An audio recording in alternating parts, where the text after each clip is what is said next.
एक मर्तबा का जिक्र है कि एक छोटे से गांव में रहमत नाम का एक गरीब मगर नेक दिल किसान रहता था। रहमत मेहनती, साबर और अल्लाह पर भरोसा करने वाला इंसान था। वो सुबह सवेरे उठकर वजू करता, नमाज अदा करता और अल्लाह का शुक्र बजा लाता।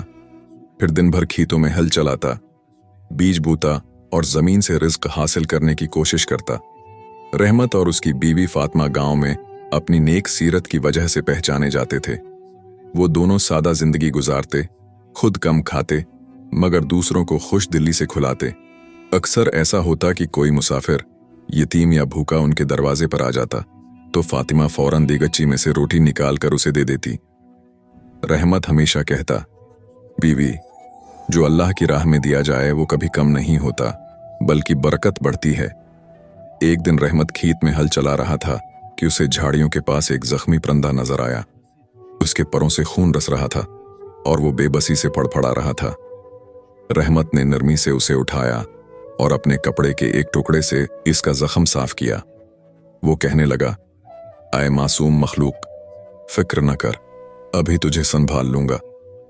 घर पहुंचकर फातिमा ने परिंदे को पानी पिलाया, दाना दिया और नरम कपड़े पर रख दिया। कई दिनों तक दोनों मियां बीवी ने बड़ी मेहनत और मोहब्बत से परिंदे की देखभाल की। बलाखिर परिंदा सेहतयाब हो गया और एक दिन खुशी खुशी आसमान की तरफ उड़ गया। रहमत ने आसमान की तरफ देखकर कहा, या अल्लाह, ये भी तेरी मखलूक है, तो ही जानता है कि ये नेकी कहाँ काम आएगी। कुछ महीने बाद गांव में ऐलान हुआ कि बादशाह सुलेमान अपने वजीर और लश्कर के साथ इलाके का दौरा करेगा। गांव वाले खुशी खुशी तैयारी करने लगे। रहमत ने सोचा कि अगर बादशाह से मुलाकात हो जाए तो वो अपनी जमीन के मसाइल इसके सामने रखे। जब बादशाह गांव पहुंचा तो लोगों ने फूल बरसाए, नारों से इस्तकबाल किया और तहाइफ पेश किए। इसी दौरान बादशाह का वजीर यूसुफ शदीद बीमार हो गया।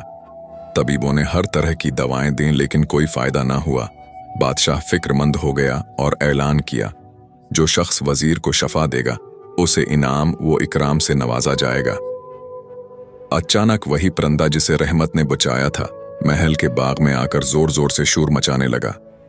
दरबारी हैरान हो गए। एक ने कहा, बादशाह सलामत, ये परिंदा बार बार किसी तरफ इशारा कर रहा है। बादशाह ने हुक्म दिया कि परिंदे का पीछा किया जाए। परिंदा उड़ता हुआ सीधा रहमत के घर जा पहुंचा।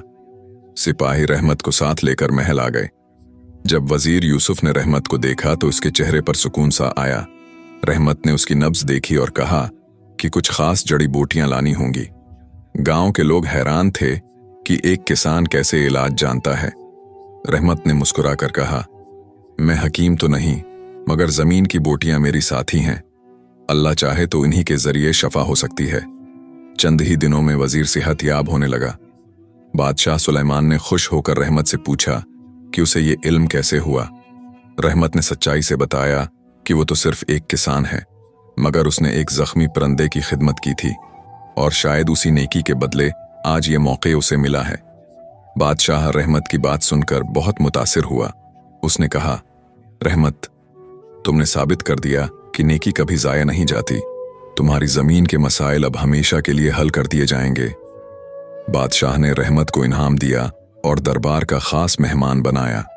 अब गांव के सब लोग रहमत को इज्जत की निगाह से देखने लगे। इसकी सादगी और नेकी का चर्चा पूरे इलाके में होने लगा। यूं एक छोटी सी नेकी जो रहमत और फातिमा ने खुलूस नीयत से की थी, उन्हें इज्जत, मकाम और सुकून अता कर गई। वक्त ने साबित कर दिया कि नेकी का बदला हमेशा नेकी है, चाहे वो कितनी ही छोटी क्यों ना हो।